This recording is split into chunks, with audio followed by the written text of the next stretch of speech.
I'm Mario. Welcome to Peebles Fish Bar. We believe we do the best fish and chips in Scotland. And we do delicious pizzas too.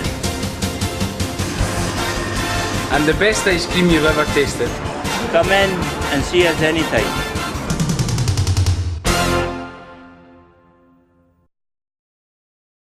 One of the most successful tournaments on the Kings of the Sevens circuit is the Peebles event at the Geights. Once again, another big crowd supported it, and the home team got to the semi-final this year, only to go out to a well-drilled JEDFOREST team who beat them, with Lewis Young putting the final nail in the coffin with this try right at the end. In the other semi-final, it was Melrose against Selkirk, both teams fielding strong sevens despite playing the day before, and for Selkirk, the experienced Fraser Harkness certainly made his mark with a try early on.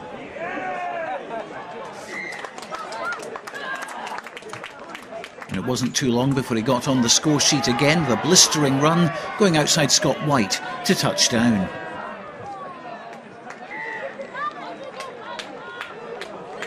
And a hat-trick is always nice to put on your CV in the semi-final of a Kings of the Sevens event, and he did it early in the second half to keep Selkirk very much in the tie.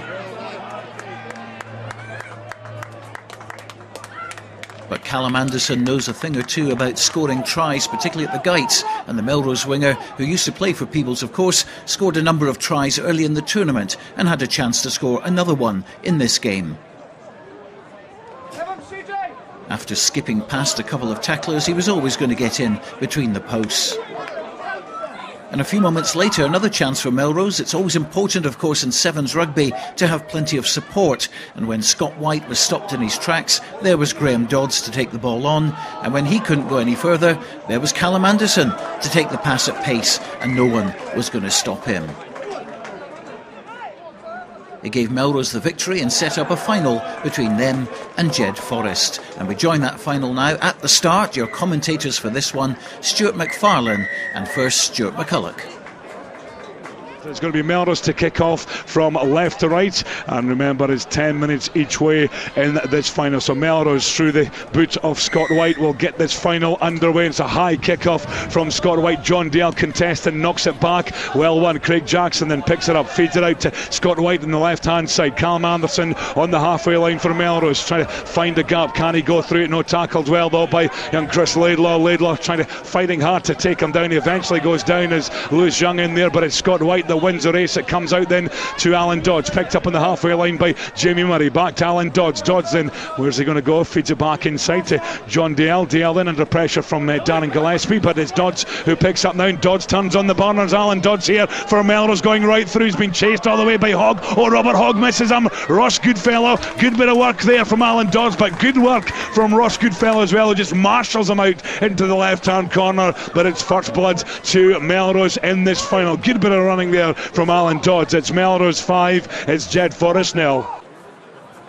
Picked up then by Chris Laidlaw along the line, picked up by Lewis Young. Now this boy has got gas and he cuts through and he breaks the tackle of Scott White. He's over the halfway line here, Lewis Young, and he's still going, and he's still going. He's caught this time though by Craig Jackson, 10 metres inside the Melrose half, picked up though by Robert Hogg as Donald Grieve picks up now on the halfway line. Has to run back. Darren Gillespie on the ball now, feeds the ball inside to Gary Hill, and Gary Hill bursts through. Now he's got Lewis Young in support. Gary Hill is right through. Can he offload? Yes he can, and it's Lewis Young into the left-hand corner. Great pass from Gary Hill. Lewis Young in support, and Lewis Young goes in for the try for JEDFOREST. Melrose 7, JEDFOREST 5. Great running from Gary Hill. Absolutely, and both players there involved just finishing off that wonderful move from JEDFOREST point of view. Have had a very, very good afternoon as well, but Gary Hill showing a lot of pace and a lot of strength, and you have to say again it was a good offload. He timed it to perfection and allowed the man space just to run in unopposed for the 5 points. Yeah, good try there from Lewis Young, and here comes Chris Laidlaw then. Can he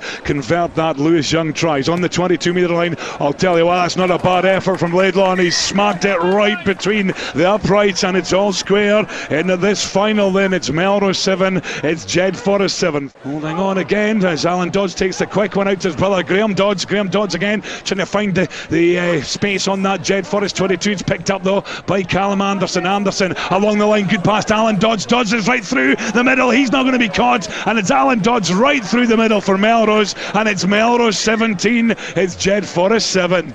forward there from Robert Hogg, and well, Melrose play the advantage. John Dalziel then 10 metres in, feeds the ball back on the halfway line to Callum Anderson. Anderson going for the old goose kick there on the halfway line, trying to find the gap on. He's through again. Anderson, toot, he's off. He's going to be in for yet another try here for Melrose. It's Melrose now 24, it's JEDFOREST 7. It's all down to pace here from Melrose. And it is, and JEDFOREST unable to floor the man. I mean, there again, Anderson was round Robert Hogg there in his distinctive yellow boots, but he couldn't bring him down there. And once he was away, he was into space and he was clear.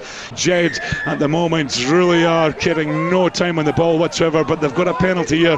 JEDFOREST outside their own 22's. Goodfellow takes it, feeds it out to Gregor Hunter. He's got Lewis Young in support here. Hunter, nice pass out, but certainly Lewis Young was caught there. Hunter then caught and is picked up by Alan Dodds. Back inside to Anderson. Callum Anderson going for a wee run now round the back. He's been caught. Oh, then he's missed him and he gets away from Chris Laidlaw. Callum Anderson going in for yet another try here for Melrose. Melrose 38, it's JEDFOREST 7. We've got just over 3 minutes to go in this final. Melrose 40, JEDFOREST 7. Melrose with a penalty inside the 22. Clapperton out to Alan Dodds, along the line to Scott White. White then inside pass to John Dalziel. John Dalziel trying to crash through. He stopped short of the line. Good tackling from Jed, but here comes yet another attack from Melrose. Ewan Ford now, can he get the ball out? He feeds it out to Jamie Murray. Murray, nice cut inside, and there's yet another try, and it's Jamie Murray that goes in for the try. It's Melrose 45, it's JEDFOREST 7 in this final. It's one-way traffic now. We're now into injury time in this final as Ewan Ford kicks through now. Can he get himself on the score sheet? He's been chased all the way by Warnock,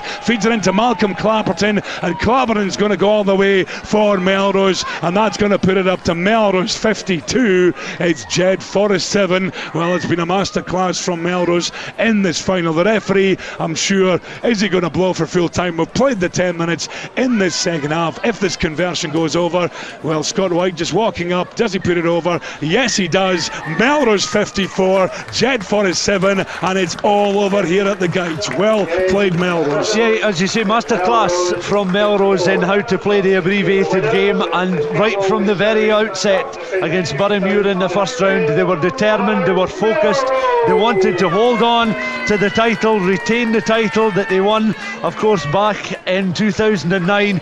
They've done so successfully. I don't think anybody expected such a one-sided final in the end. Final score then here at the People's Final. It finished Melrose 54, JEDFOREST 7.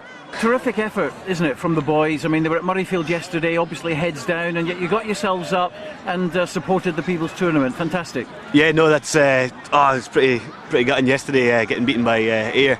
That's 2 years in a row we've been beaten in the final, so it's real nice to come down here. I always like coming back to the Guides, playing in front of my family and stuff. So yeah, it's great, really enjoyable today. Maybe not so enjoyable seeing as I drank last night, but hurting today. Plenty of tries though for you personally today? Yeah, got a few, which is nice. A couple of real good ones in the semi-final, especially beating Selkirk. That was a big ask. Body's hurting. It's always difficult, of course, playing the second semi-final, and then you've got 15 minutes to get yourselves back together again. And well, I mean, it shows the fitness of the whole camp. Well, this is it, yeah. Get to this time of year and it really is fitness when you get to the final. 20 minutes. It was hurting the lungs a lot. It really was. It was, but yeah, great fitness from everybody. The boys that came into our team as well, Clapperton and Ford and stuff, did a really good job for us. So yeah, it was really good. Yes!